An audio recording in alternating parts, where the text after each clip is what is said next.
औज़ुबिल्लाहि मिनश्शैतानिर्रजीम बिस्मिल्लाहिर्रहमानिर्रहीम। Dear student, अस्सलाम वालेकुम वरहमतुल्लाहि वबरकातुहू। उम्मीद है सब खैरियत से होंगे और मैं आपको तैयार करवाऊंगा 9th क्लास में जो बहुत इम्पॉर्टेंट समरी है पेपर में आने के लिहाज से, तो हम वो उसको प्रिपेयर करेंगे। और आपको पता होगा कि ये 9th क्लास के अंदर हमारे पास चैप्टर नंबर 5 है जिसके अंदर ये पोएम दी गई है डैफोडिल्स और मीनिंग है आबी नरगिस का फूल। तो ये फूल जो है जहाँ पर कोई झील, जहाँ पर कोई बड़ा जोहर हो तो वहाँ पर ये फूल आपको मिलेंगे। तो मैं आपको सपोर्ट कर रहा हूँ आपकी एजुकेशन को इम्प्रूव करने के लिए। आप मुझे सपोर्ट करेंगे मेरा चैनल सब्सक्राइब करके, मेरे वीडियोस को लाइक और शेयर करके। साथ साथ जिस जगह पर भी प्रॉब्लम होगा तो मुझे कमेंट लाजमी कीजिएगा, ताकि मेरा साथ आपका तब तक होगा जब तक आपकी एजुकेशन कंप्लीट नहीं होगी और हम अपनी एजुकेशन को किसी भी जगह पर ड्रॉप नहीं करेंगे। तो चलें हम स्टार्ट करते हैं कि इसको तैयार कैसे किया जाएगा। पहली 1-2 लाइन का मेथड साथ में बताऊंगा कि इसको प्रिपेयर कैसे किया जाता है। Start now. This poem has been written, ये पोएम लिखी है बाय विलियम वर्ड्सवर्थ। ये पोएम विलियम वर्ड्सवर्थ ने लिखी है। रोमांटिक पोएट, जो खुद क्या है, एक रोमानी शायर है।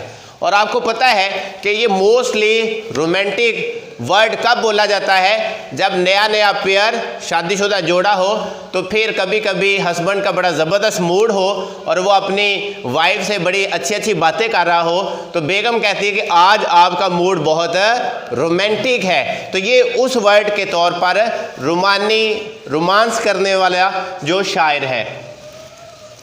तो तैयार करने के लिए हम अपने कंसेप्ट को प्रिपेयर करेंगे कि दिस पोएम, आपकी हर पोएम, हर नज़म, हर समरी में ये ऐसे ही आपको सबसे पहले राइटर को याद करना पड़ेगा कि हमारे पास जो डैफोडिल समरी उसका राइटर कौन है।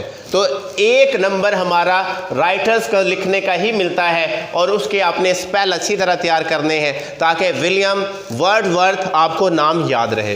तो this poem has been written by William Wordsworth, a romantic poet. ये एक रोमानी शायर जो है और उसके जो अपनी वो पोएम किसके बारे में लिखता है, आगे हम इसको एक्सप्लेन करते हैं। ही इज़ नॉन, वो जाना जाता है एज द पोएट, शायर के तौर पर, ऑफ नेचर, फितरत के शायर के तौर पर जाना जाता है। Because of his love for it, क्योंकि वो इससे प्यार करता है, वो इससे मोहब्बत करता है, इसी वजह से वो जाना जाता है।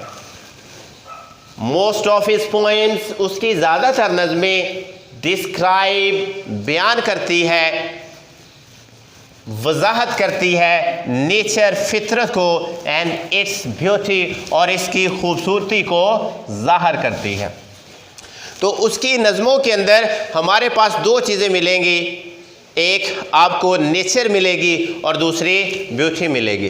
तो नेचर्स के अंदर फ्लावर है, नेचर के अंदर रेन है, नेचर्स के अंदर मॉर्निंग है, नेचर्स के अंदर इवनिंग है। तो अब उन चीज़ों के अंदर ब्यूटी, खूबसूरती भी आती है। तो उन्हीं चीज़ों के बारे में ये एक्सप्लेन कर रहा है।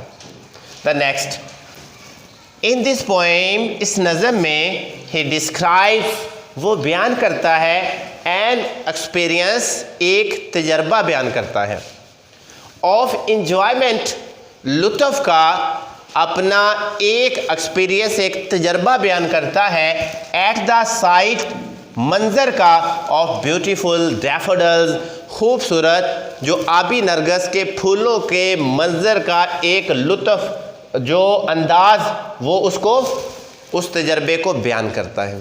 अंडरस्टैंड? नेक्स्ट, वंस, एक दफ़ा, ही वॉज वॉकिंग, वो चल रहा था, एक दफ़ा वो चल रहा था, country side, in the country side, वो एक देहाती इलाके में, वो एक गांव वाले इलाके में चल रहा था। व्हेन ही केम अक्रॉस, जब वो पार करने लगा, जब वो गुजरने लगा, अ लार्ज, एक बड़ी नंबर, तादाद, ऑफ डैफोडिल्स, डैफोडिल जो एपिनर्गस के फूलों की एक बड़ी तादाद उसमें से गुजरने लगा। क्रोइंग अलोंग द बैंक, जो उगे हुए थे अलोंग द बैंक किनारे ऑफ ए लेक, एक झील के किनारे पर वो फूल उगे हुए थे। तो वहाँ से जब वो गुजरने लगा तो उसके दिमाग में, उसकी मेमोरी में क्या चीज़ें आती है जो वो फिक्स करता है।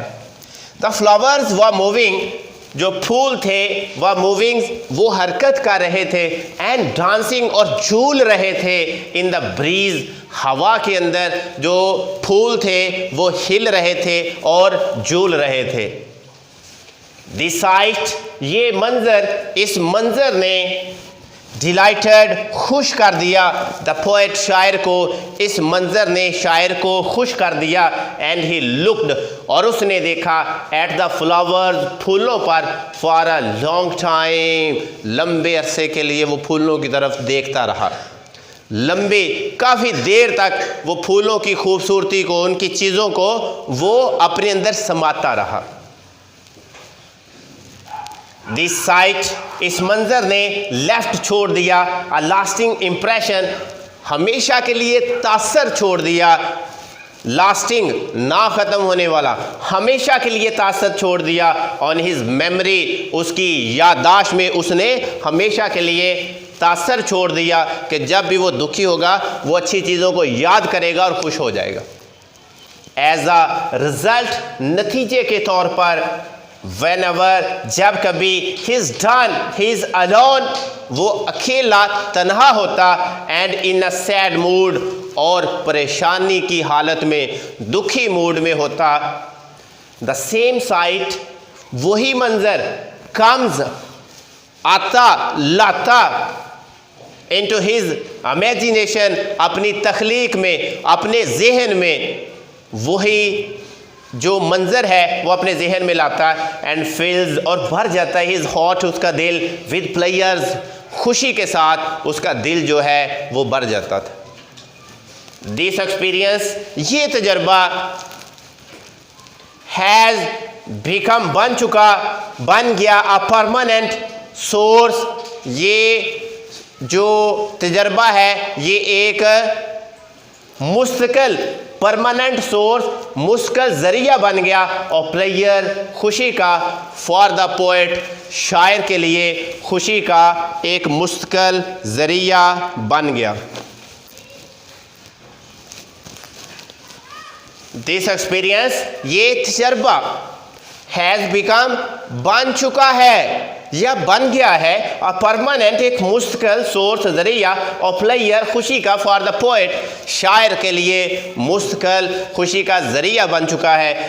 इस पोएम के अंदर, इस समरीज के अंदर हमने ये अंडरस्टैंड किया है कि जब भी आपकी लाइफ के अंदर कभी भी परेशानी आए, दुख आए, मुसीबत आए, तो आप लोगों ने कुछ ऐसे लम्हात याद करने हैं जो आप लोगों की ज़िंदगी में बहुत जो लुत्फ़ अंदोज़ गुज़रे हों, अच्छे गुज़रे हों। जब वो गुज़रेंगे तो आपका दुख जो है वो गायब हो जाएगा। उम्मीद करता हूँ कि आप लोगों को इससे आप लोग सीखेंगे, अपनी प्रैक्टिकल लाइफ के अंदर इसका यूज़ करेंगे। अगली वीडियो तक इजाज़त दीजिएगा। अपना बहुत सारा ख्याल रखें। अल्लाह निगहबान।